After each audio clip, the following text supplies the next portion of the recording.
Hello बच्चों, good morning. मैं हूं विकास सर। आज हम लोग ट्वेल्थ क्लास का नया बैच स्टार्ट करने जा रहे हैं और ये क्लास बिल्कुल यूट्यूब पर होगा और बिल्कुल ही फ्री होगा। और यहाँ पर सारी सब्जेक्ट का आपको फ्री क्लास उपलब्ध होगा और नोट्स भी उपलब्ध होगा, इसलिए आप घर बैठे आराम से पढ़ सकते हैं। और मैं आप लोगों को बायोलॉजी का क्लास लूँगा। तो इसमें हम लोग ट्वेल्थ क्लास में कौन कौन सा टॉपिक पढ़ना है, कितना टॉपिक पढ़ना है, वो सारा चीज़ आज डिस्कशन करेंगे।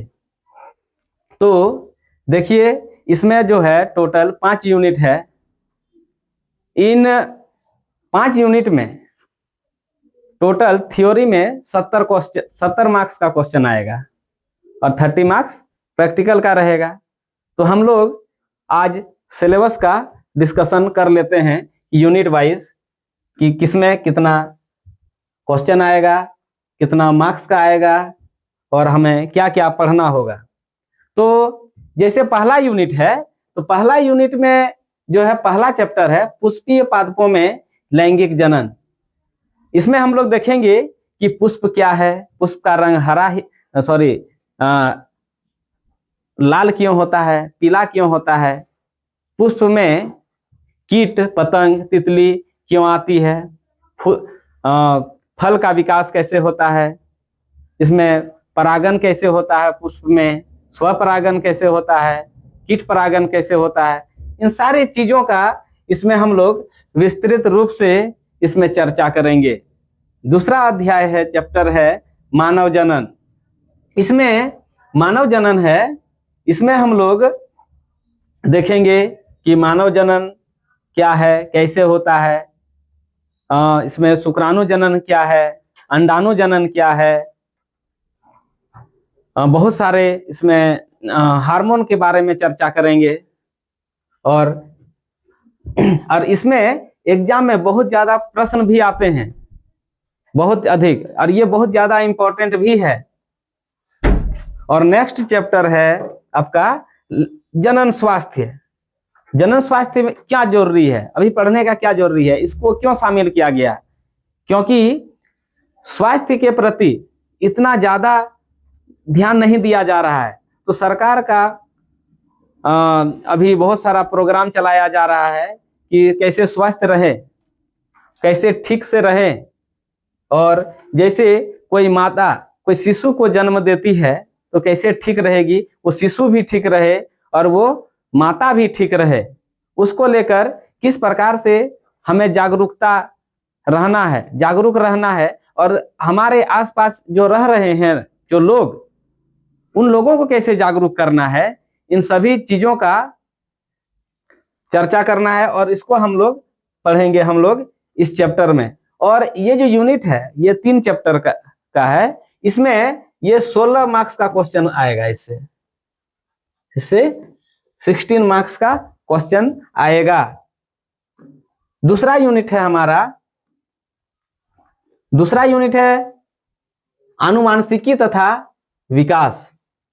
ये बहुत ही इंपॉर्टेंट चैप्टर है, ये 20 मार्क्स का पूछा जाता है। जिसमें अध्याय 4 है ये वंशागति तथा विविधता के सिद्धांत। यानी वंशागति यानी दूसरे पीढ़ी से इस पीढ़ी तक जो नए गुणों का आता है, जो नए गुण आते हैं वो किस प्रकार से आता है, उनका नाम किसने दिया। जैसे हम लोग जीन पढ़ेंगे, जीन नाम किसने दिया, क्रोमोसोम किस खोज किसने किया, वो सारा चीज का अध्ययन करेंगे।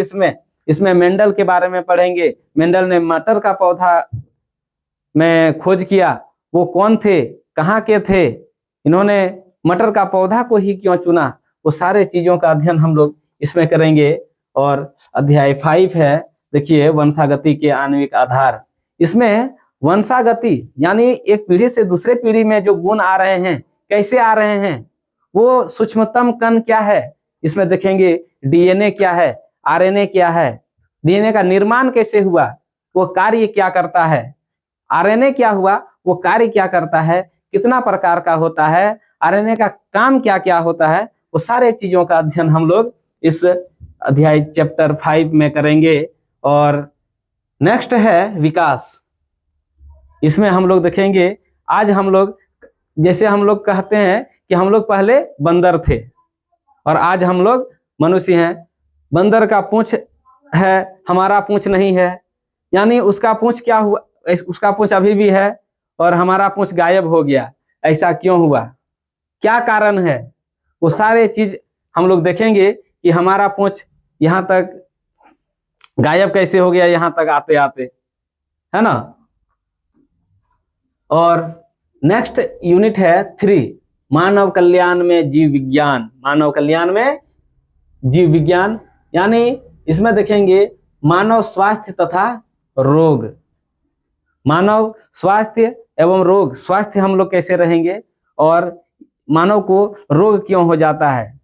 इसमें देखेंगे स्वास्थ्य क्या होता है, रोग क्या होता है। जब मनुष्य में कोई भी लक्षण दिखाई देने लगते हैं जो उसके लिए, उसके शरीर के लिए ठीक नहीं हो, वो रोग है।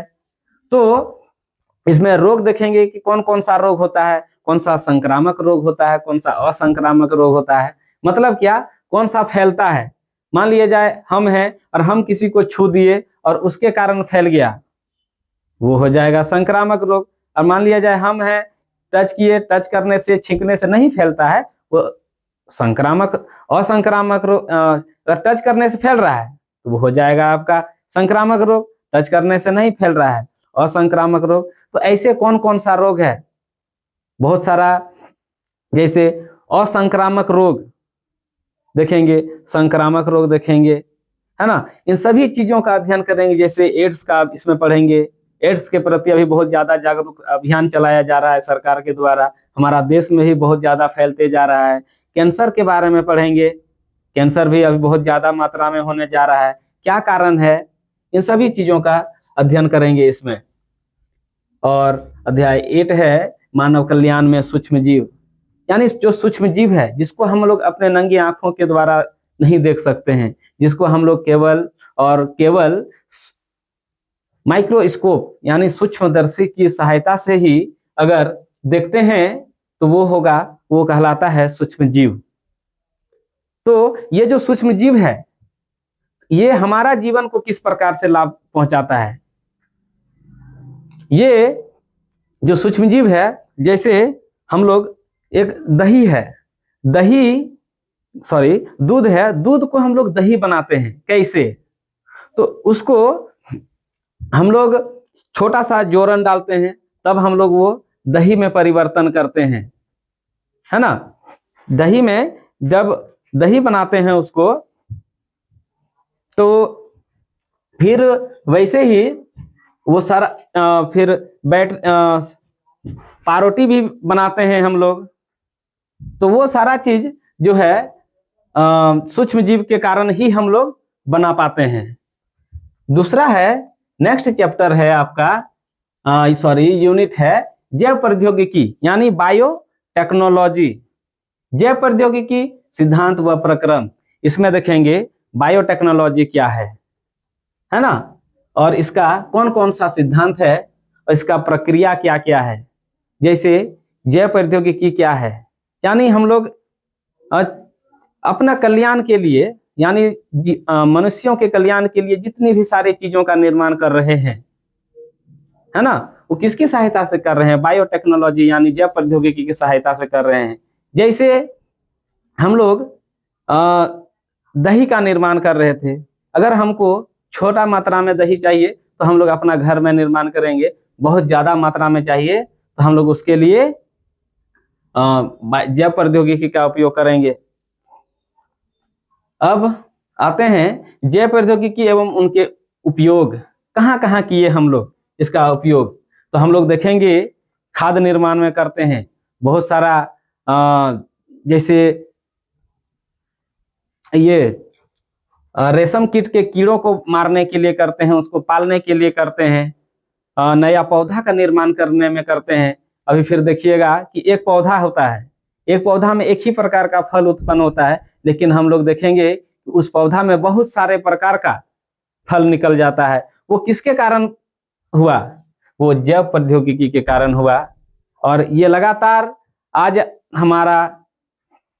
हमारे साथ लगातार ये होते जा रहा है। ये बायोटेक्नोलॉजी का विकास के कारण हम लोग लगातार आगे बढ़ रहे हैं।